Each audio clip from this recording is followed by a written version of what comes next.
artistic family, welcome back to another adventure and to today's pour. So what I'm doing today, guys, is I have two 8x10 canvases here, and I have 8 of my 1 ounce solo cups. I'm using the 3 colors that I got a few weeks ago from the Liquitex Basics line. I've only used a few of their colors, but I'm loving these, mainly because I love the metallics of the Artist Loft and the gloss and how well the paints work. And I love them and I'm used to them. But always got to explore. And I love this color and it looks gorgeous with gold, which I will be using in an upcoming video. So I've got the parchment here, non-metallic. I've got red oxide, very close to the burnt sienna by Artist Loft, non-metallic. And then I'm using the iridescent graphite. That's mica in it, so it's a metallic, and it's more like a charcoal gray. And then I am using the Craft Smart White Pearl metallic for the base. So what I wanted to do today, guys, was an experiment slash kind of comparison. And if you understand the properties, I mean, I don't understand them all, I don't make it, but I understand enough from using Liquitex gloss pouring medium all the time. It's a top line pouring medium in varnish, period. That's why you see probably 90% of the artists using it in some form or fashion. And a lot of them use it as well as a varnish. And it makes kind of sense to me because it is glossy and it does prevent your paints from yellowing. It's archival from crazing and cracking. It keeps your paints binded so it doesn't break down when you put the water in, as long as you're keeping to the 20-25% of water. And, you know, prevents from non-yellowing. It's archival. And so is the high gloss varnish. But they also have a gloss medium in varnish.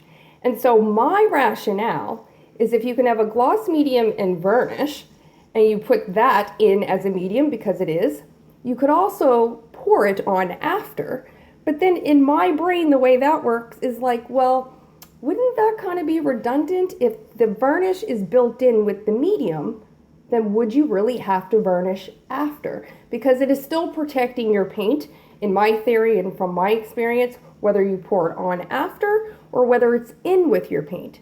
And a lot of the artists that I've seen do this, and it's been over 1.5 years, it hasn't been recently, I can't remember who, but they don't varnish, and which makes sense because it's a medium and a varnish. So what I wanted to do today was use the high gloss varnish as a medium. So this is what I always put in no matter what pour I'm doing. Liquitex is used, 100%. That's why even when my paints are a little thick, as long as you take enough off, I never have crazing or cracking. My paints dry beautiful. All my metallics are still very shimmery and shiny. And so we're going to use these colors. We're going to make them the same consistency. We're going to do the same thing. I'm going to do a quick mix for you guys for one of them. I'll speed up the other one. Once you see one, you've seen it all. And then we're going to see at the end and with the dried results how much shinier the high gloss is than the gloss medium. I'm already assuming it's going to be much shinier. It's very glass-like, almost like resin, and that's why it's like one of the top varnishes. But I also will varnish some of my pours for you guys in the future so you can see it separately than doing this experiment. But let's go ahead, guys, and get going. All right, fam, so we have our two 8x10s here. We've got our cups on each side. I'm using these plastic cups that are left over. They're 3 ounces. I've marked that. I only need 3 in total. These are for the base. This is, as you can hear it, pretty fluid, okay? So my paints, where I want them the same consistency, except I do want the base a bit thinner, I'm going to start with this one first, okay? Now this is very, very thin, very, very thin. And I'm going to do them at the same time. I've got probably about 1.5 in there. Okay, just so you can see, pretty fluid. Does have a mound, but it's pretty fluid instead of your regular 2 paints that I use. Okay. Now I also know that this, just from shaking the bottle, first time using it, is much more fluid than the gloss pouring medium. So I'm going to start with this, and remember, this side here is the high gloss, and this canvas inside over here is the pouring medium. And because this is thin and this is thinner than that, you always want to start with your thinnest consistency for the most part. So I'm going to put it just a tiny bit in. Stir this up. This isn't the greatest cup. It's good for storing, not so much. Look, look. Never, never, never fails, guys. Never fails. Okay, and I don't want that well, I do. I want that a tiny bit thinner. So I'm not measuring, guys. That just looks like a big squirt. So I've got like 2 squirts in there. Still like under an ounce. Okay. Yeah, gorgeous white pearl. Okay, so I'm happy with that. It has a slight mound and it goes away as soon as it builds up. Okay, and because I'm doing a ring pour, I don't know if I mentioned that to you guys, I want my paints a little bit thicker, but of course you always want your base to run. Okay, so that there is the high gloss. Okay, we're going to use the same stick. Stick this aside here. And now we're going to go ahead. And so I didn't need to use any water in that at all. Okay.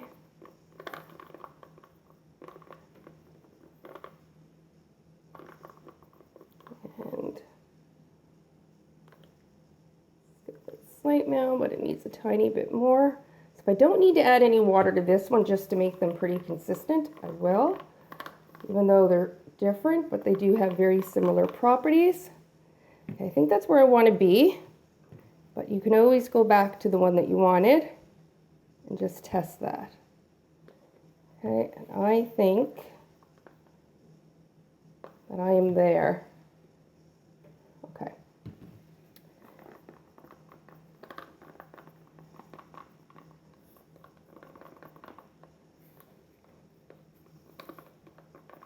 Okay, so we're going to put these aside now. And we're going to move on to our colored paints. I like to put my paints always, no matter what I'm mixing, in first. Okay. So that was the graphite, the iridescent graphite. Here is the parchment. This is the beautiful red oxide.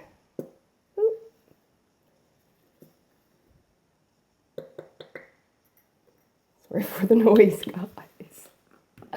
And I'm not sure why I have, oh, I know, the 4th one was what I was using to pour in. Okay, so we got these beautiful, simple 3 colors.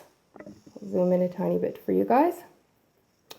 And again, I'm going to start off with, I know that these are all 2 paints, but all of their viscosities, meaning thickness and density, is all different. And so I know from using it last time that it is the red oxide and the graphite. So I'm going to start with the graphite first. And I'm just basically putting less than a quarter. This is a 1 ounce cup. And so I like to pour it on top, mainly because it allows me to see better how much medium I'm putting in this case varnish, than I would if I had have done the paint last. Okay, so I like to really, really mix it up first before I add anything else to it. And as you can see, it is extremely thick. Okay, so we're going to go in again with a nice generous amount of the Liquitex varnish. I'm just going to add a few drops, like a squirt of water here. And just look a little milky. And if you notice that as well, it still looks a little milky. It is crystal clear when it dries if you've never used Liquitex products. And it does not dull your paints at all. but Floetrol does. Okay. Now again, when you stir, it's always important before you check your consistency to wipe off, go around your sides, make sure you get your bottom good, wipe your stick because the buildup on the stick will affect your consistency.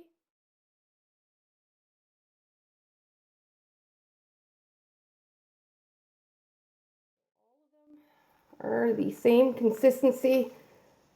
Said they have a mound on them. Maybe just a tad lighter, maybe more closer to a slight mound, but in between. It's really hard to explain. So those are all the right consistencies, guys, that I'm looking for, and that is for the high gloss varnish. So again, I'm just going to speed this up. Anywhere you go, anywhere you go, you belong. Anywhere you say, anywhere.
Okay guys, so I'm sorry for any glare, but in order for you to see the difference in these, I have to have the light really close.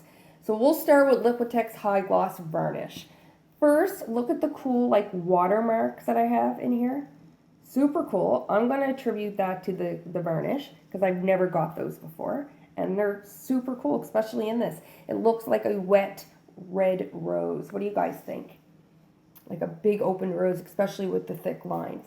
But regardless of the ring pour, the whole testing was to see if you could use the Liquitex High Gloss Varnish in as a medium and thus also as a varnish rather than pouring your varnish on top of your pour. Now, this one here has I'd say a light sheen on it because most of my pours dry shinier than this. And I use 2 metallics and 2 non-metallics, and I am fairly new to Liquitex brand of paint, not their pouring medium. I've used that forever and a day. So I'm quite shocked that this didn't dry as shiny as I thought it would be because it's a varnish. It didn't dry shinier with these paints anyways than what my normal paints do with the Liquitex gloss pouring medium. And as you can see easily, this one here is much more dull than this one over here. Okay? And again, I have the light shining. And again, another really gorgeous ring pour. Again, most of what you're seeing is from the light, not the luster.